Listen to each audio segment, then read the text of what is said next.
Hi, RAM fans. This is Miley Martin from Student Activities at Fresno City College. And RAM 30 is all about meeting inspirational Fresno City College alumni and community members to hear their story of success.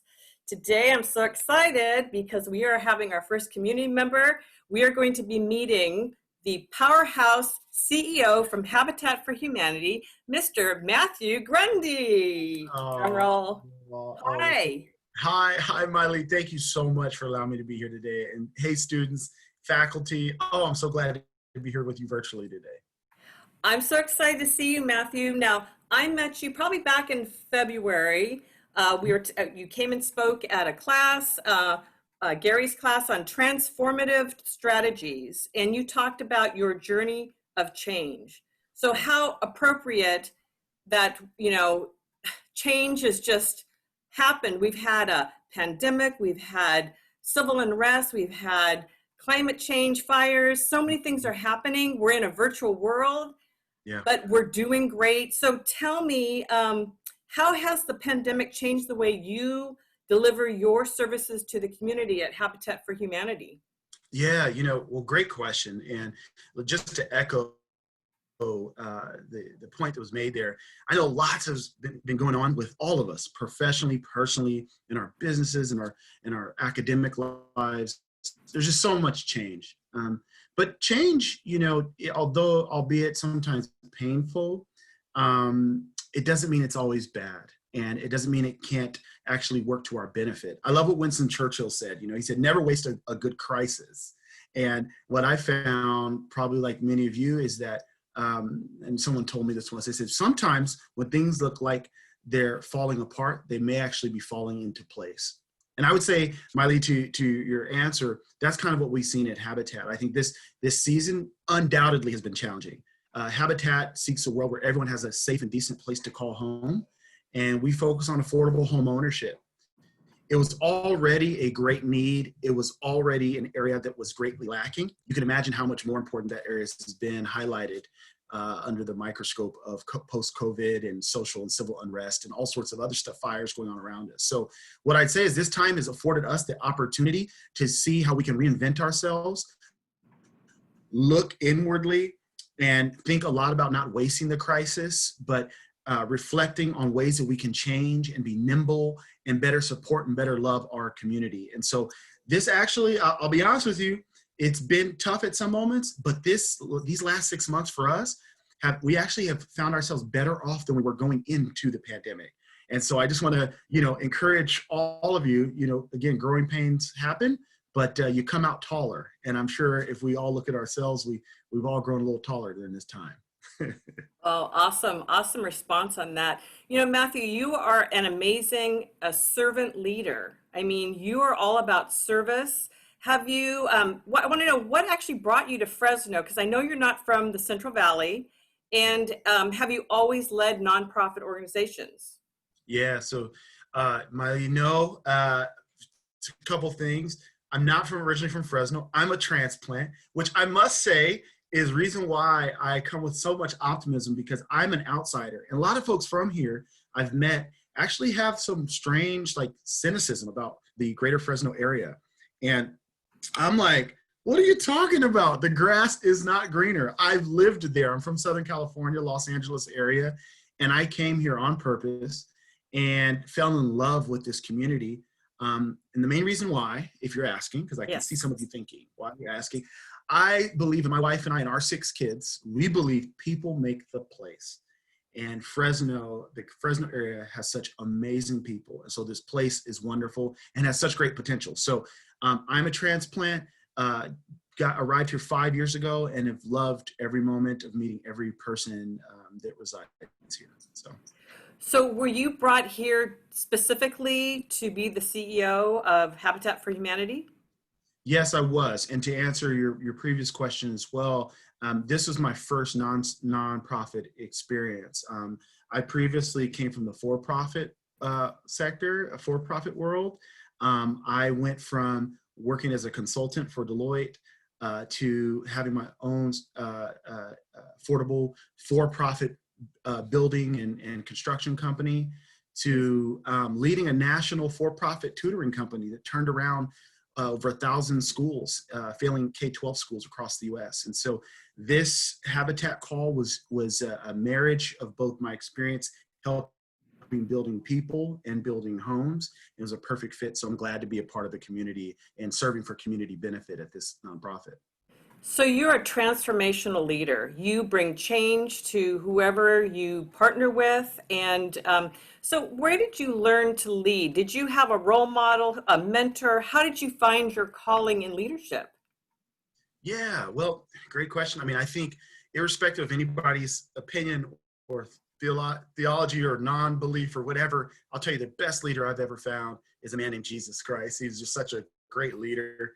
The servant, I think servant leadership is embedded in the way that he walked the earth. I think historically, if you looked at the way in which he led, I try to really follow and emulate myself after that. I know Habitat as an organization really tries to follow that example. Our first mission principle is to demonstrate the love of Jesus, and we see that through servanthood.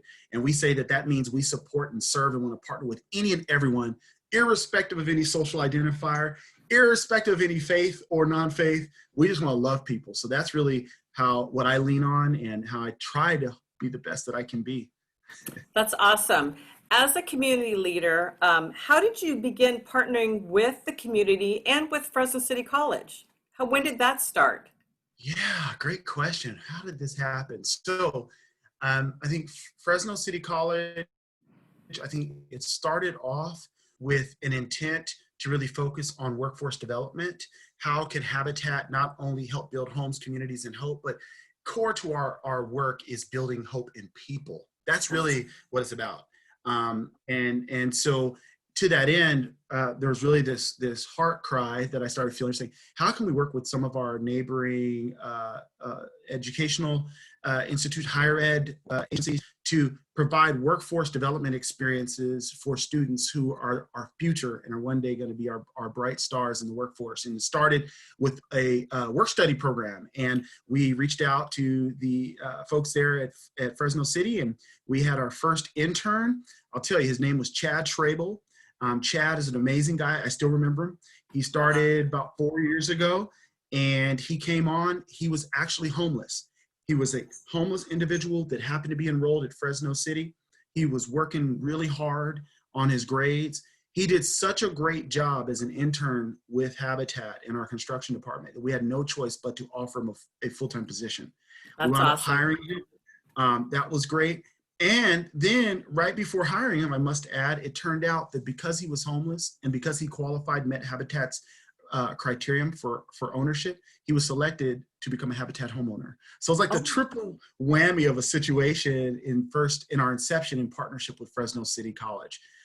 And so what a great way to start a marriage, right? And so That's in the amazing. relationship, it extended, Miley, to us working with Dr. Carol Goldsmith and Yes. Dr. Becky Barabee and the entire CTE program and construction department to create a space where we can provide volunteer and classroom experiences to those seeking to grow in the trades out at our job sites. And so for several years now, students right from Fresno City have been out building homes with us and learning valuable on-site experience. And that's been our relationship with Fresno City.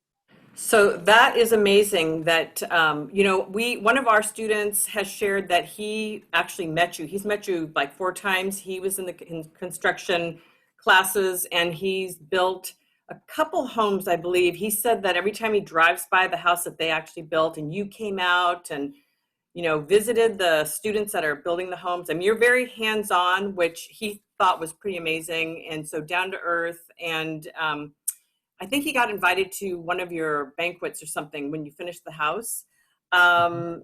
He said he just feels such a great sense of pride and it felt so good to give back. I mean, it really, is growing something within him that he wants to give back to the community. So volunteerism or even through a class, very, very powerful. I wanted to ask you next, what was my next thing? So you said that the student that, help build the house, he qualified. So how do you pick the families or the individuals to get a house? How does that work? Yeah. So it's a very it's a very objective, largely process that we go by in selecting our partner homeowners. I think it's important to qualify that they are in fact homeowners and home buyers. We don't believe at Habitat in a hand out but a hand up model, which Okay. means that we don't give homes away. And I think that's really important for folks to know, because as a community benefit organization, we try to invite the entire community to be a part of our process. I'll touch on this before I answer that question. You mentioned the student that was thankful for going out and seeing the hands-on approach. We do our best to create as many chairs, seats at the table as possible for everybody in the community to participate. Our vision is a world where everyone has a decent place to call home, and we believe everyone has the ability to participate in that work. It doesn't matter if folks have some experience, no experience. We value everyone's time, treasure, and talents in participation in our work. And so if you're watching this today, you say, I want to get involved. Let me tell you, it doesn't matter who you are, where you're from, there's a place for you at Habitat. But to answer your question, Miley, to select those families then, to live out that mission or pursue that mission of a world where everyone has a decent place to call home, there are three basic criteria. The first is need. Need is measured by living in substandard housing. Substandard can mean a bunch of things. It can mean overcrowding, it can mean gang activity in the area, it can mean health or safety violations that you're currently enduring. But that's need. As long as you have a need or know someone with a need, they check that box. The second box or criteria is the ability to repay. So again, Habitat doesn't give homes away, but folks have to qualify for an affordable mortgage. Now, what we do is we have a wonderful partnership with Noble Credit Union. Big shout out to Noble, who provides permanent financing to our home buyers at very good rates. So where you would normally be spending a certain amount of money on substandard apartment living, you could go into a home ownership situation for that same price by owning a brand new home of your own. So the first is need. The second is ability to repay. The last criteria is be willing to partner. And willing to partner means putting a good old-fashioned sweat equity into your home. And that means putting in 500 hours of work on your home and a neighbor's home. And in doing so, Habitat has a partnership with Federal Home Loan Bank of San Francisco, and every home buyer gets up to $15,000 in down payment assistance. So you don't have to actually come out of your home. And that makes it very reasonable and affordable now for families to get in with no down payment, essentially, and with a reasonable mortgage to own their first home. And so those are three criteria. If folks can check those three boxes, they have an opportunity at potentially qualifying for Habitat home ownership. Wow, that is amazing. I wasn't quite sure how that worked. I figured you could tell me.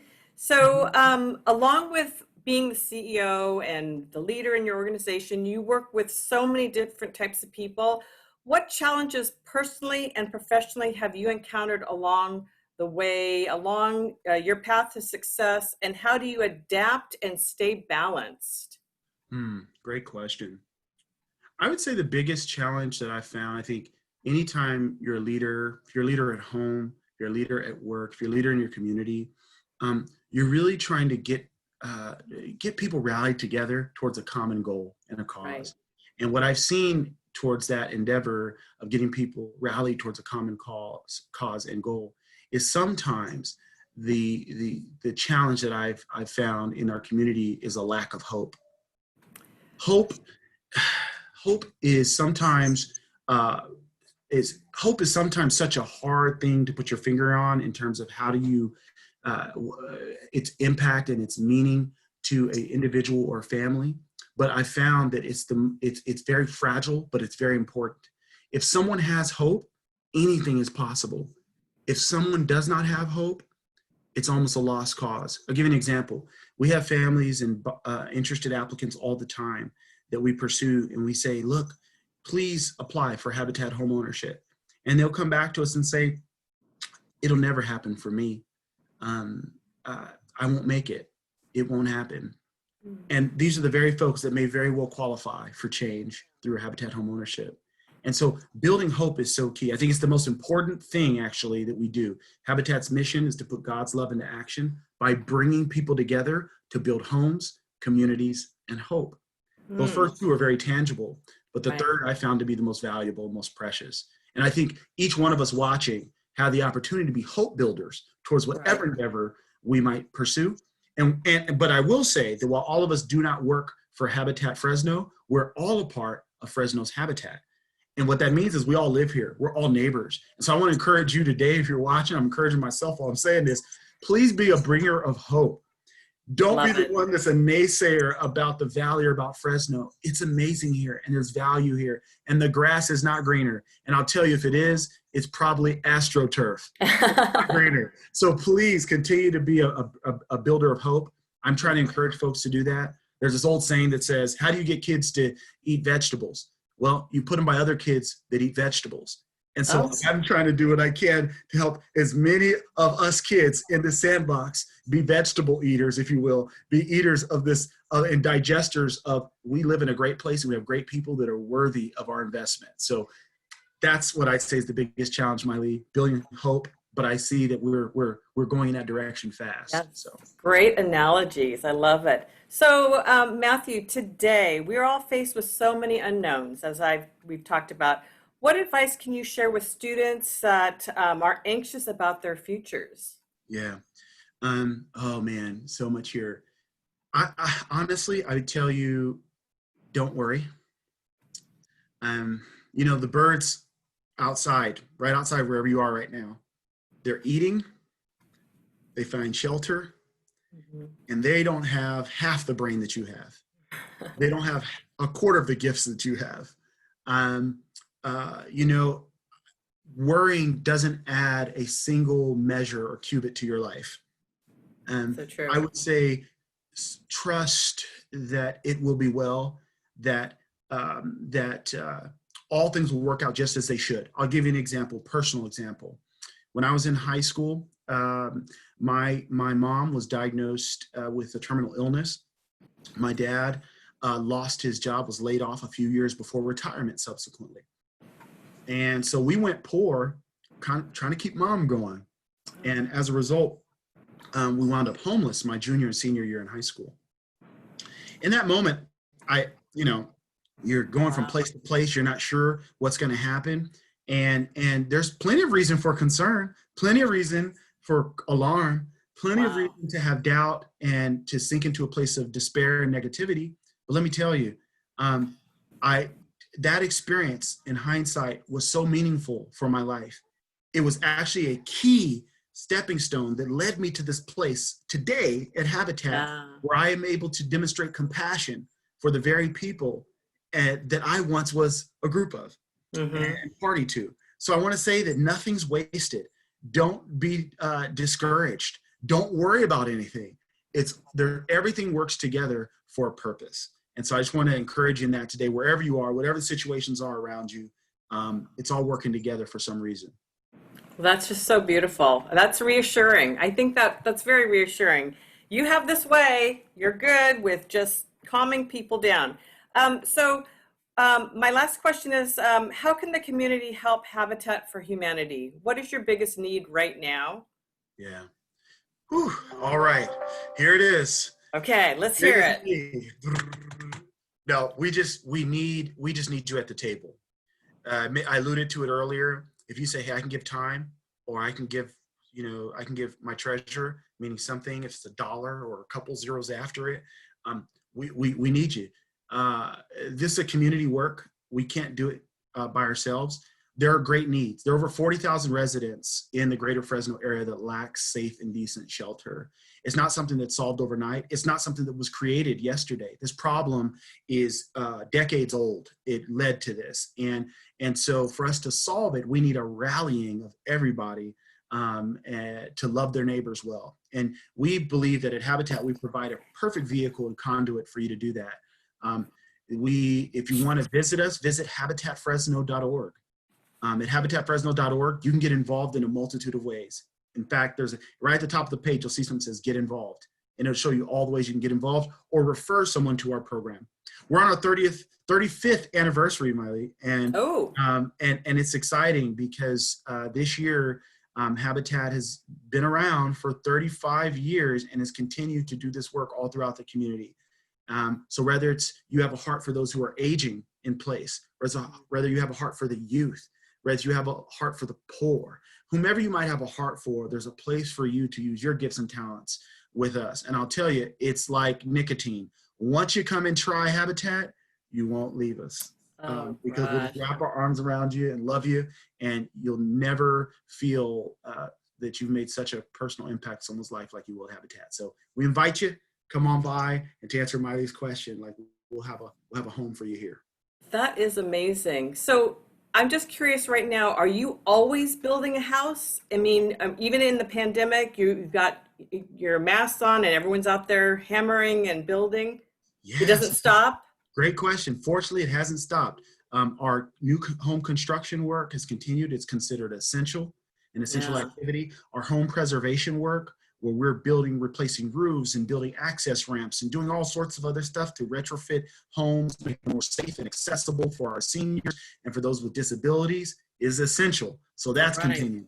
And then our restores, if you haven't visited one of our 3 restores in either Fresno, Madera, or Clovis, they're a place where we sell new and gently used home goods, construction items, office furniture, all those things essential. And all the proceeds from those items that we sell there go back to help us build affordable homes in our community. So we continue the work. It doesn't, can't pause. It's too important. And frankly, we need everybody. So good to know. Well, Matthew, we're almost done here with RAM 30. Is there anything else that you would like to share, or any other way that you can motivate students to just stay focused on their goals?